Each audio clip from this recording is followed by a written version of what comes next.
Stanley, it's a great pleasure to have you here. Welcome.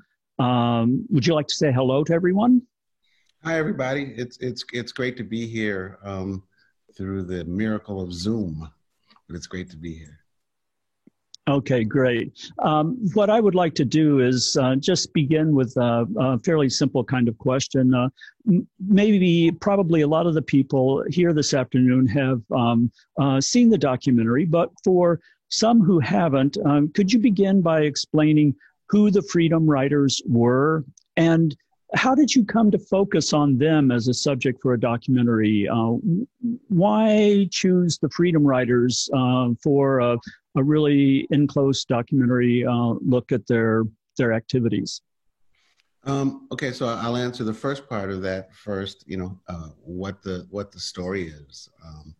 So the Freedom Riders were a bunch of different things. They started out as a group of 13 or so individuals who decided that this was in 1961, they decided that the civil rights movement needed to go into the Deep South.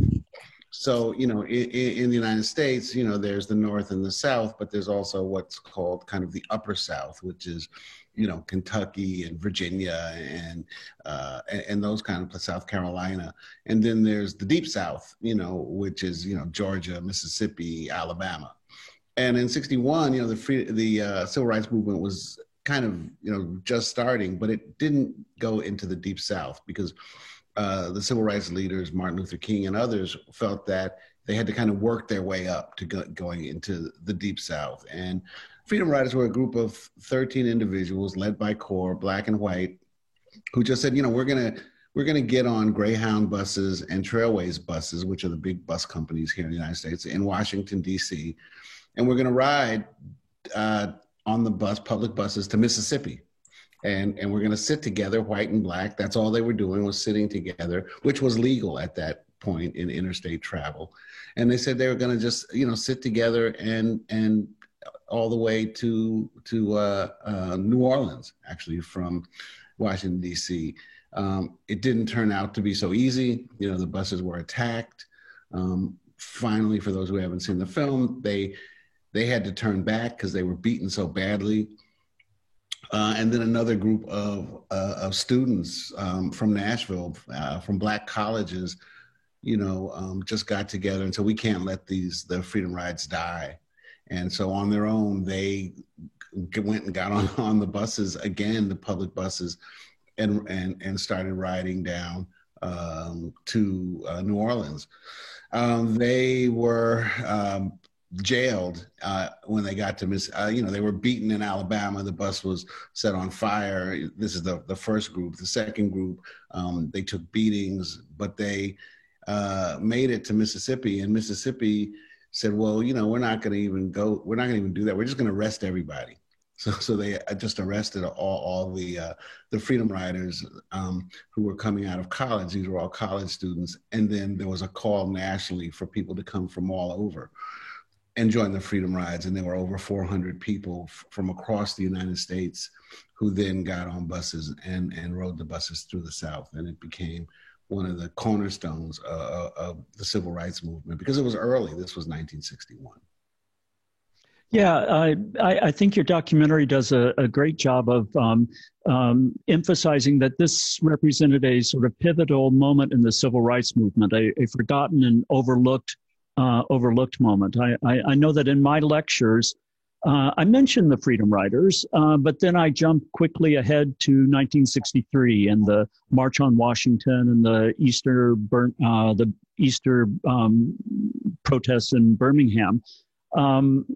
So can you go into a little bit more of how the Freedom Riders really shifted the direction of the civil rights movement? Yes, they're going into the Deep South, but it also seemed to lay the foundation for those things that I mentioned earlier about the protests in Birmingham, as well as the March on Washington.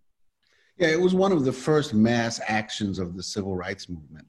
And that became the hallmark of the civil rights movement, that this was mass actions by people, by, citizens. And it was national.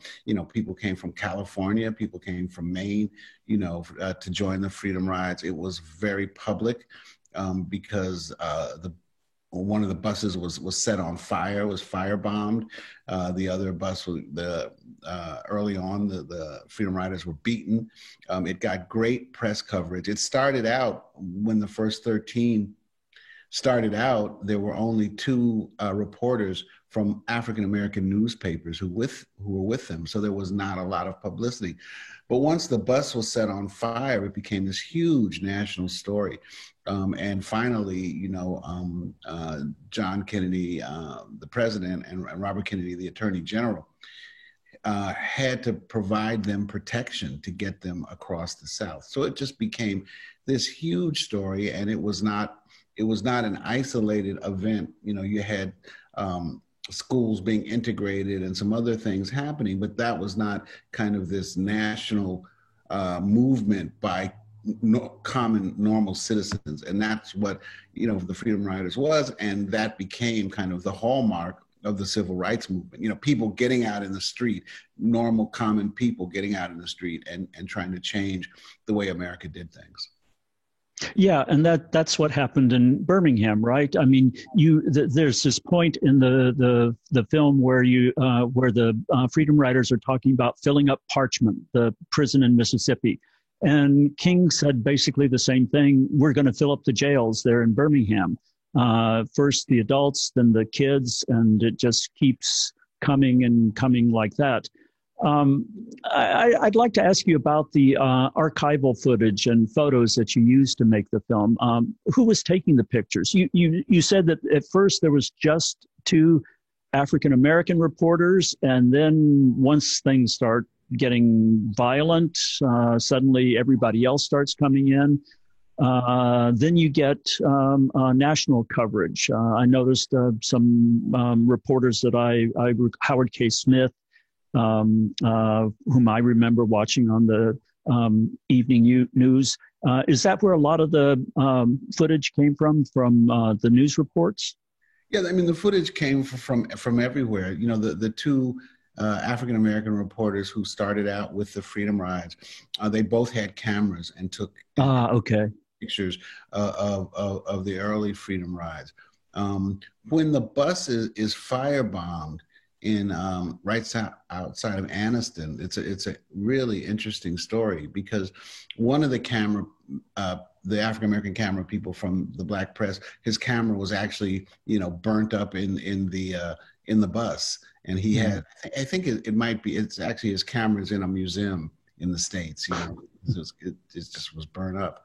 But what happened was there are these great pictures of the mob and of the bus being set on fire, and of the Freedom Riders,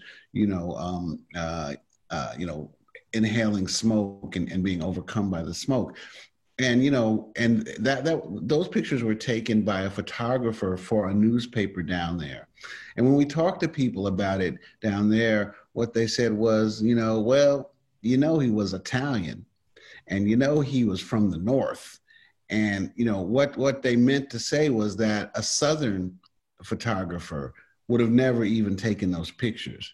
They would have just let it go and never taken the pictures. But because this guy was from the North, he was at this event, and so he's taking pictures. He's just taking pictures of what happened, and those are the incredible pictures of the bus being set on fire and the Freedom Riders being overcome by smoke.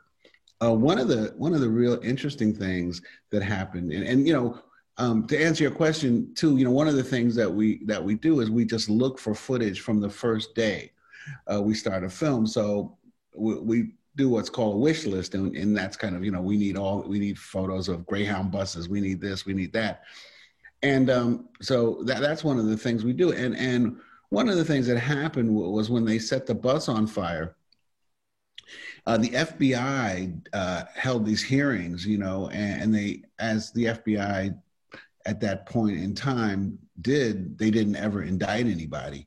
setting the fire and bombing the bus.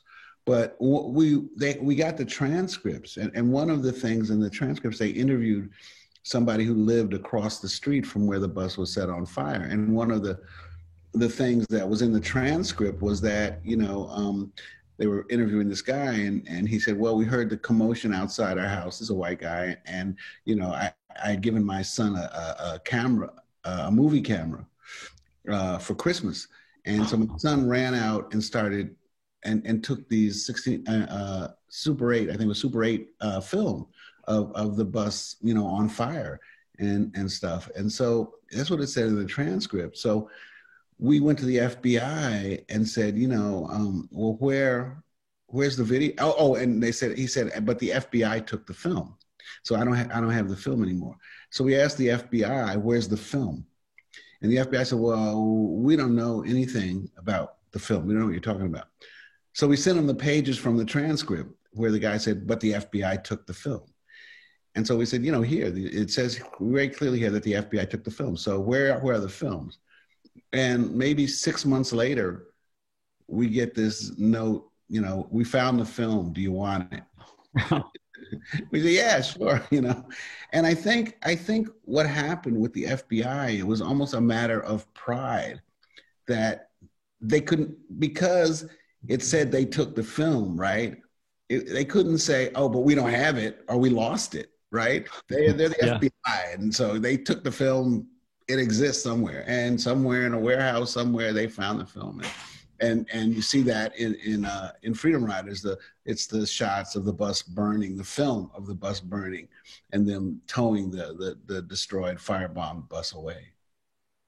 Well, the other thing that I found remarkable about that particular incident, and it gets to another aspect of the way in which you put your documentaries together, is the interviewing of the people who were participating in it. What I found very touching was the story, was it the daughter of the owner of the store who came out and was giving water to them? And how did you find her? Or how do you find these people? Is it a wish list and then you start going through? Yeah, we just talk to everybody we can. And when we start, researching a film, anybody that we talk to, we ask them, who else do you remember? Can you give us 3 other people who we should talk to? And the young girl, she was a young girl that I'm sorry, I can't remember her name right now, but she became kind of later on in the Freedom Riders orbit, and would go to like the 30-year anniversary and stuff like that. Oh. Because I'm not sure if we tell this story in the film, but her family was actually run out of Mississippi and moved, I think it was to California, because she gave them water, and she was seen as, she actually was seen as insane. They thought she was crazy, and they kind of didn't retaliate because they thought she was crazy, to do this. But she sees the Freedom Riders suffering, and she goes out with a bucket and gives them water. And it's one of the great scenes in the film. And I have to say, one of the things that happened, is that I think she was probably the last interview that we shot.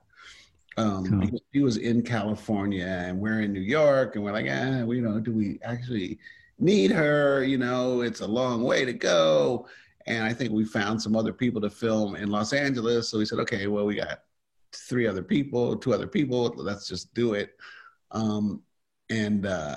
She turned out to be, in some ways, one of the focal pieces of the film, because, in all this craziness that Southern whites were doing, there was this young white girl who did what was right. And it really gives the film another dimension, instead of saying, white Southerners are evil. Yeah, there were a lot of evil people, but there was this, at least one person who was good and did a wonderful thing. There's, there was I assume the pictures that you have of the Freedom Riders holding a glass of water come from that Italian photojournalist or something, yeah? all those photos of that whole event come from that guy. Yeah. Yeah, and you said that there was a guy who had a camera, who had given a camera to his son, and so forth. You know, it makes me think about today that you know, basically everybody has a movie studio in their smartphone, and everything that's getting recorded today. Does that make your job as a documentarian any easier, harder? Gathering up all that footage and then being able to do the things that the New York Times is doing and sort of piecing together the from all the cell phone footage, recreating what was happening at these protests this past summer. Does it make it any easier for you, or just, oh my God, there's so much more to look at? No, I mean, the more you have, the better, you know. You always want to have, you know, too much footage. I mean, but it is a problem where you can have too much footage. We've done a couple of films where, you know, there was no way that anybody could look at all the footage, any one person. So, you know, I'm looking at some, the associate producer is looking at some, the editor is looking at some, the assistant editor is looking at some, and we just, you know, we have to have some guidelines and, you know, say if the footage looks any good, if it looks like anything that we possibly use, just take it. You know, don't think about it too much. Don't analyze it. If there's a reason why you like it, you know, take it. But, you know, I haven't done that many, you know, contemporary films. I haven't done a film about, you know, what's going on this summer. But it did seem that, you know, everybody out there was walking with their camera phone up and was filming. So, you know, I think that there should be some great films that come out of that, you know. And of course, you know, the only reason why, well, not the only reason, but the reason why, you know, George Floyd's, you know, death and murder, you know, resonated so much was because someone shot it on their camera phone. Yeah. Yeah. Let me just remind people, if you have questions, write them into the chat box. My colleague, Christina Mazur, will be checking on that. And in a few minutes, we will be, I'll pass it over to Christina, and she will ask some of the questions that you have. So please, by all means, put your questions for Stanley into the chat box. You know, I don't know why I'm so focused on the sort of media aspects of it, but it really seems to me that the media coverage that the civil rights movement had, not just in this incident, but in other places, played a crucial role in mobilizing support outside the South. But at the same time, it also seems that the opponents, like specifically here, the freedom riders, the opponents of the freedom riders got that message as well, that it's important to control the narrative. And so there's that incident in Montgomery where they attack the cameramen first, destroy their cameras, and then they go after the freedom riders inside the bus. Do you agree? Is that really what, I mean, you're able to make these movies because the news companies sent people down there to cover this. And so is that something that, am I mistaken about the role that the media played in creating the image of the civil rights movement that it did? No, I think that you know, sometimes what we forget is how calculating the civil rights movement was. Mm-hmm. You know, yeah. These were not spontaneous demonstrations. You know, in some ways, the freedom rides were an anomaly because these were just like 13 people who were under the direction of an organization called CORE, the Congress of Racial Equality, and that's, you know, they were kind of alone, you know, in doing and starting the freedom rides. But, you know, even in that, you see them being trained. You know, there's footage in the film of them being trained and what to do.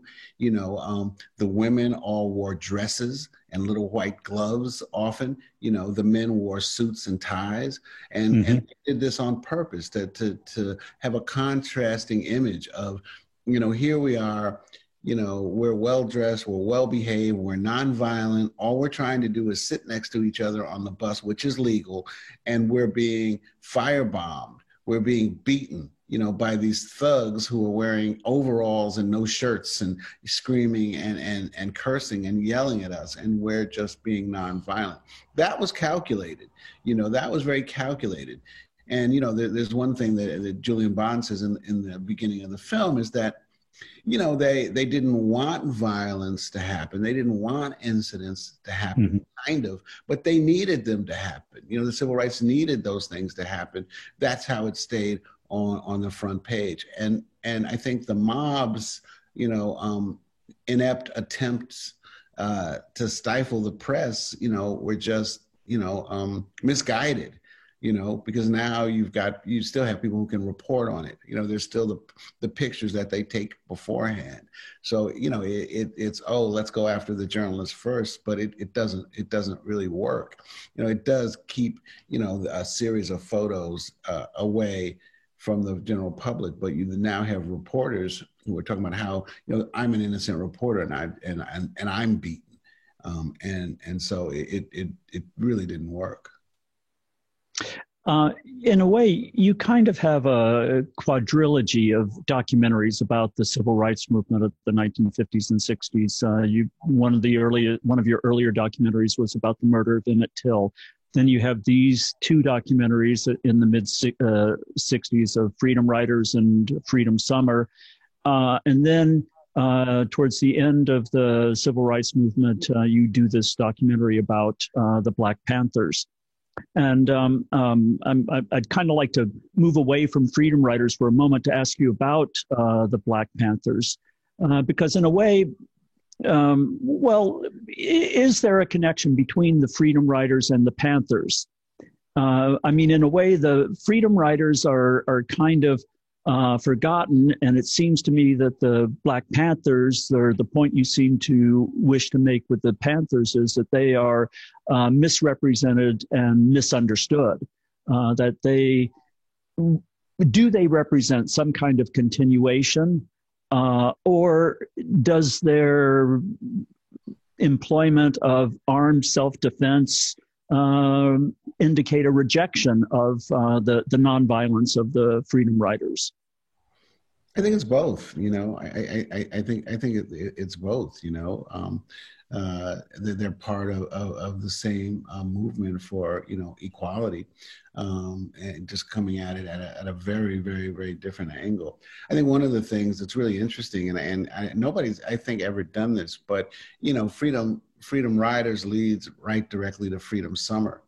And Freedom Summer ends with Stokely Carmichael, you know, yelling Black Power, you know, Black Power after the 1964 convention, you know, where Black people are kind of excluded from the convention, and for many black activists and people in the movement, they said, you know, it's never going to really work like this, you know.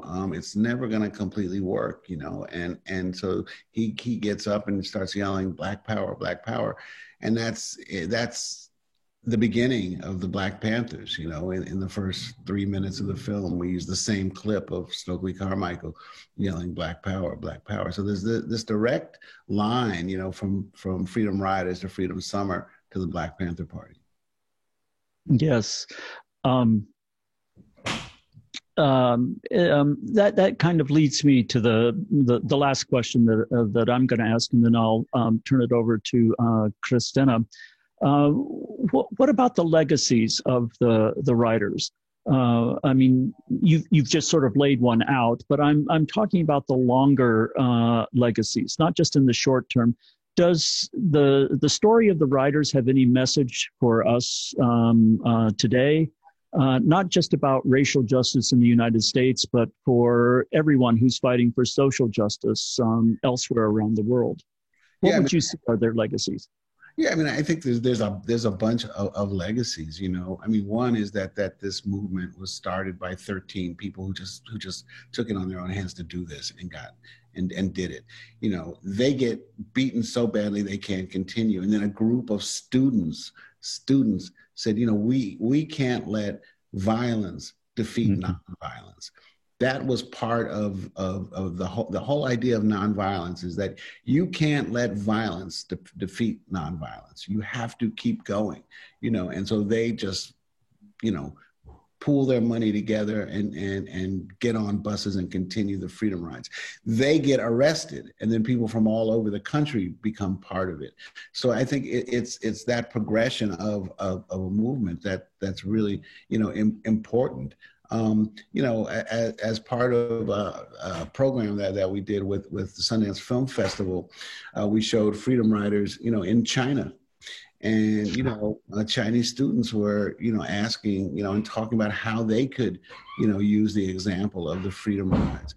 One of the things that happened in the United States is, you know, the immigrant movement, you know, picked up the film Freedom Riders and held their own freedom rides across the country. When in Egypt, they were in the square, Tiananmen Square.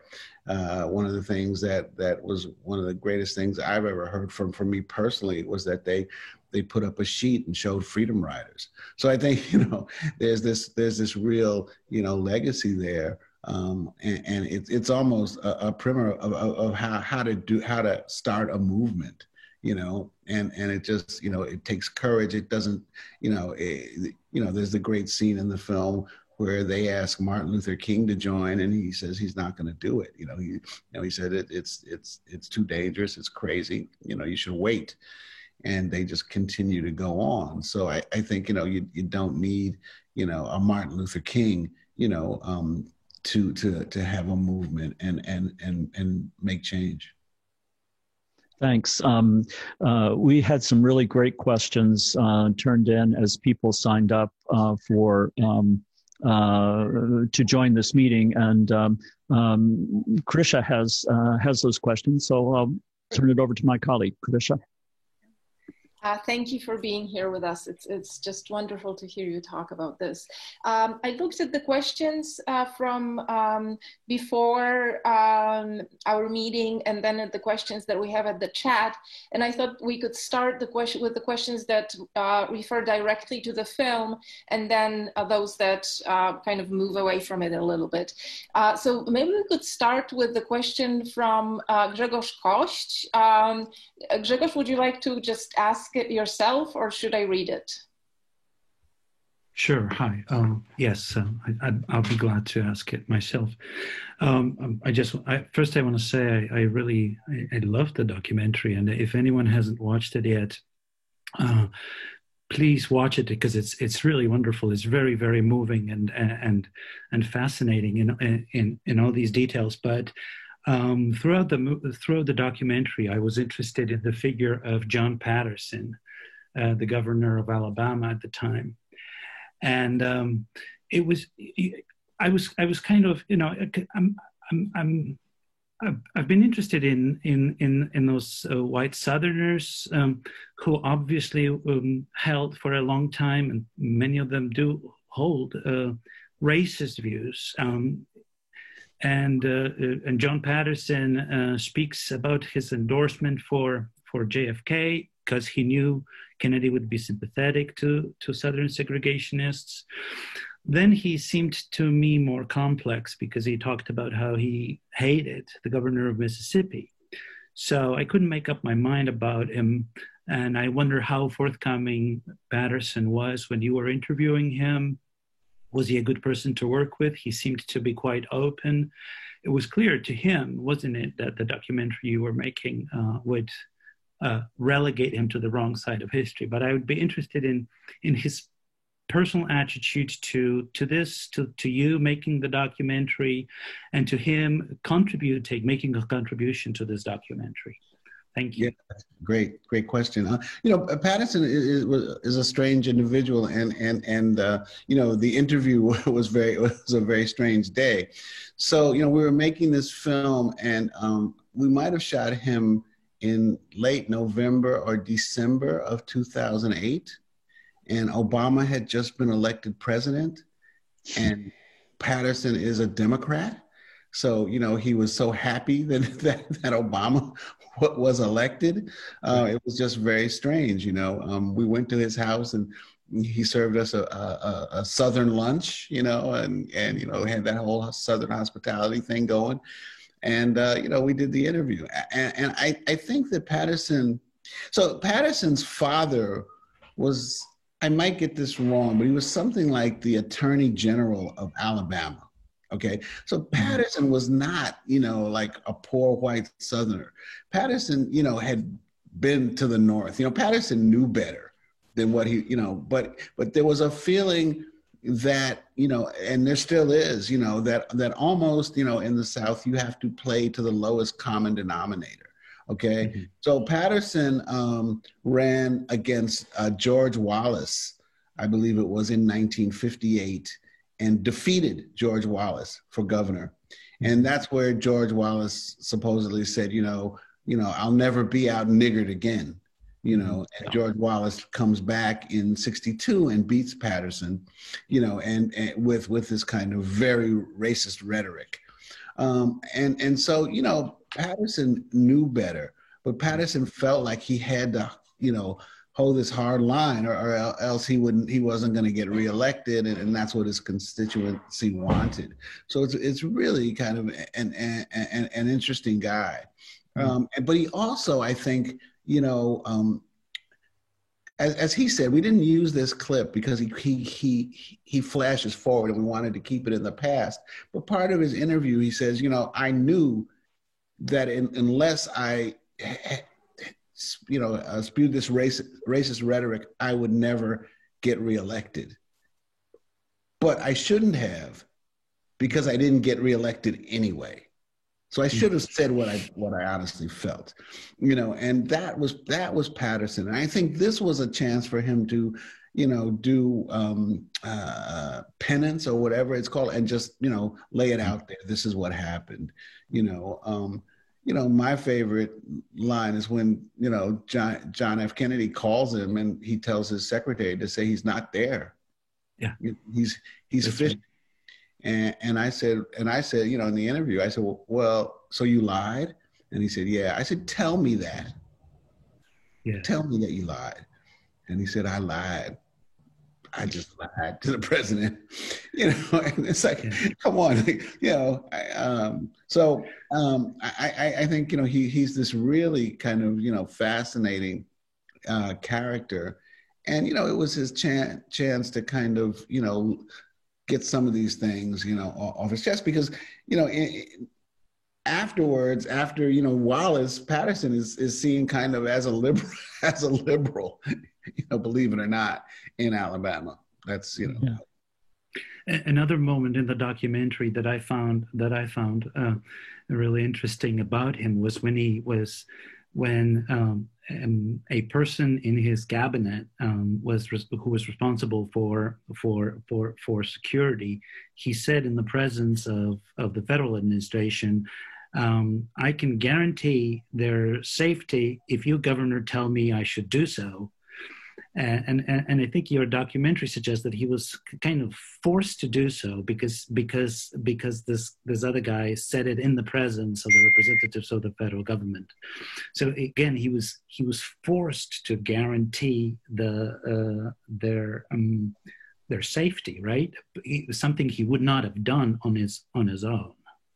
Yeah, I mean, I think that you know, one of the things that happens, you know, that we wanted the film to kind of be about, you know, is that there's this bus, you know, this little bus or two buses going through the States, going through the country, and then there's, you know, the state government, you know, responding. Then there's the federal government responding to that. Then there's the world, you know, including that clip, I think, that's in the film, that's from Poland, right? You know, responding to that. And so there's all this stuff, but still there's this little bus just, you know, going through the South, you know, with no cell phones, and they don't have any idea of what's happening. around the world, and that they're being watched by the world, and that all these things are happening.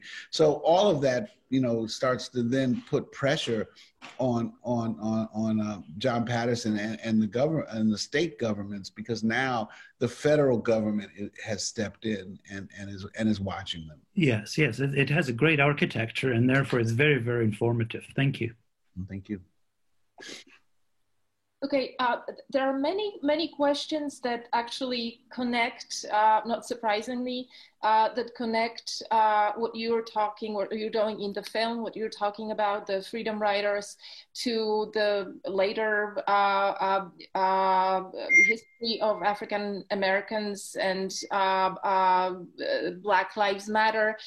So here's one also from this area. Dominique from Warsaw University asks, given the fact that you have made the movie about Emmett Till and his brutal death, do you think that the contemporary events in the United States strike any resemblance to that case? We're almost 70 years removed from this murder, yet still all of those issues seem volatile. The era of lynching is behind us, but apart from that, has anything changed that much? I think this question actually puts it most powerfully, linking it to Emmett Till.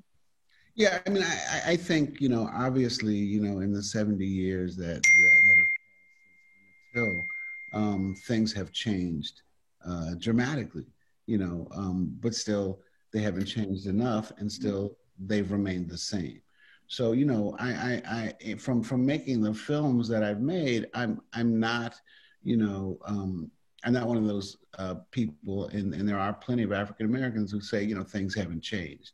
I think, things have changed, but things have not changed enough.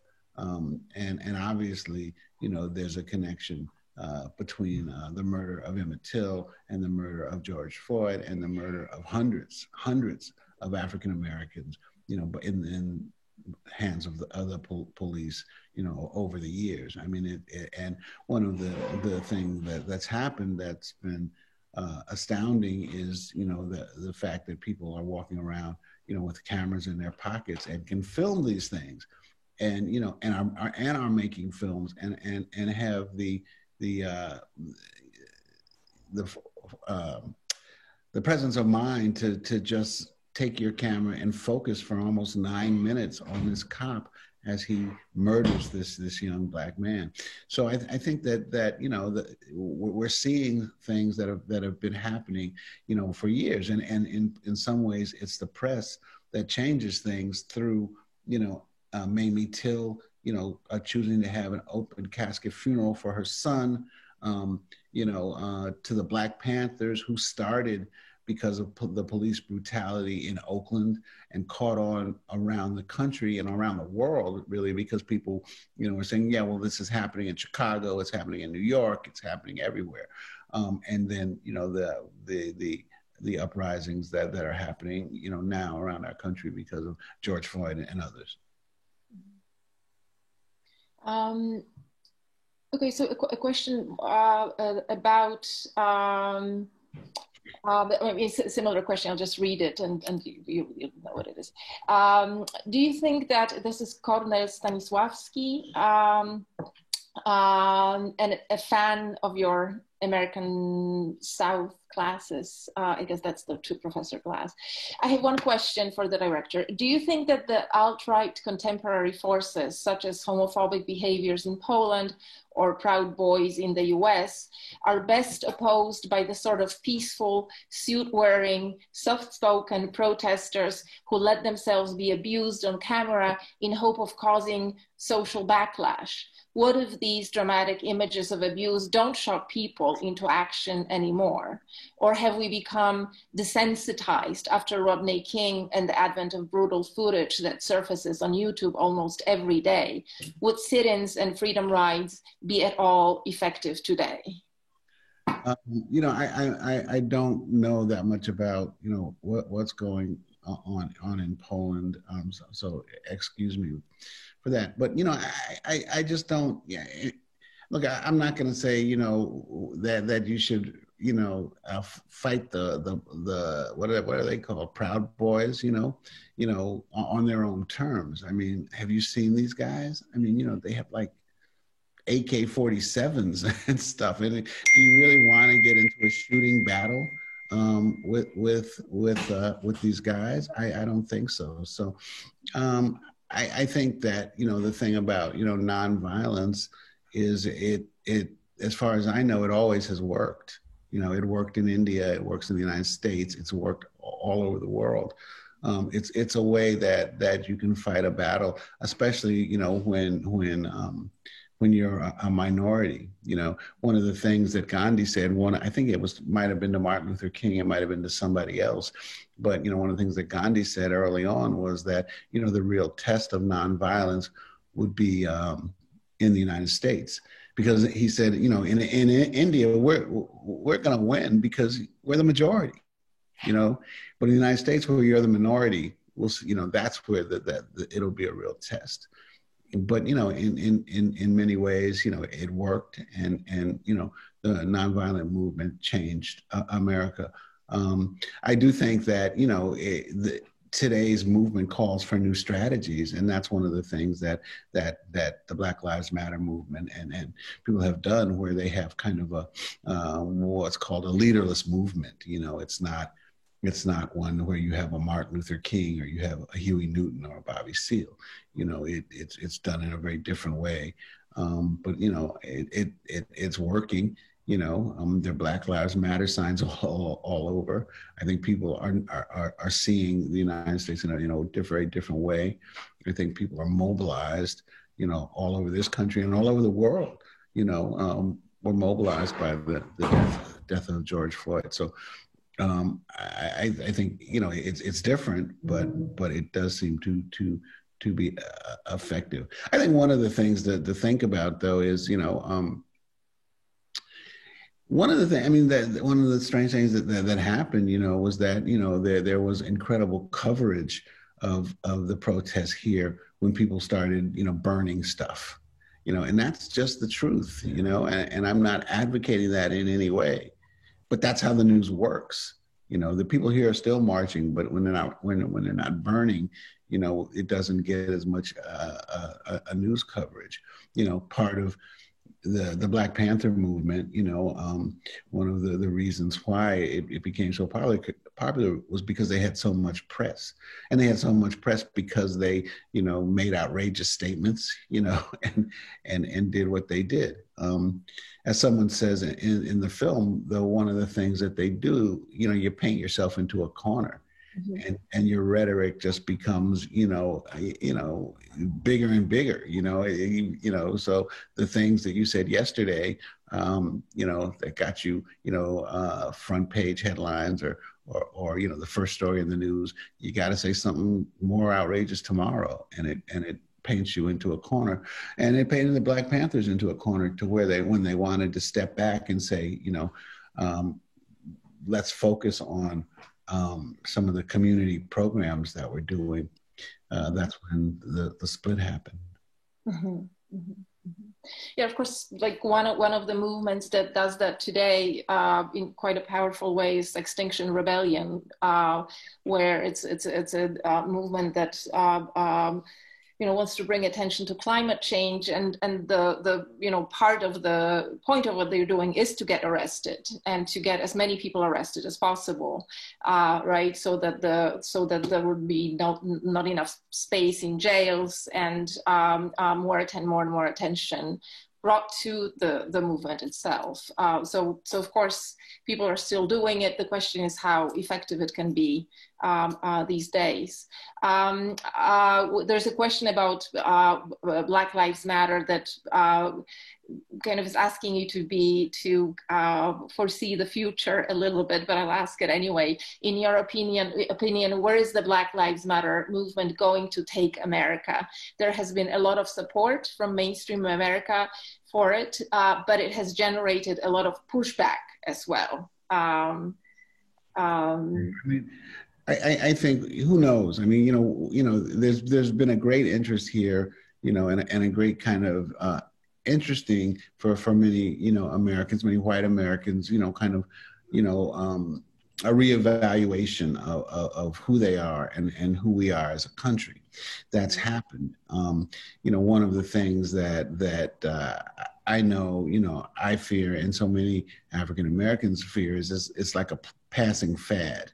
Black Lives Matter. Oh, Black Lives Matter. We did that, in June. It's now December. What are we going to do now? And so, part of it is how do you keep that momentum going? And that's really up to the movement.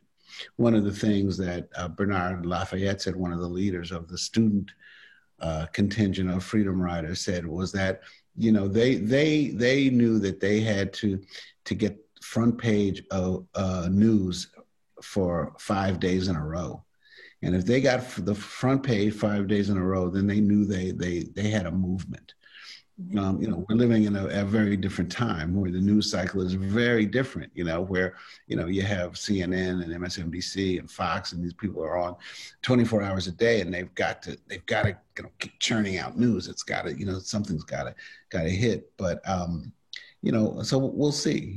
I think what's interesting for me is like all movements, this is a young people's movement that we're living in now, and that's great. And it's their world, and it's up to them. And I think so far they've been doing a pretty good job of getting the idea of Black Lives Matter to get white folks to kind of rethink about who we are as a country. It hasn't hurt that Trump is there,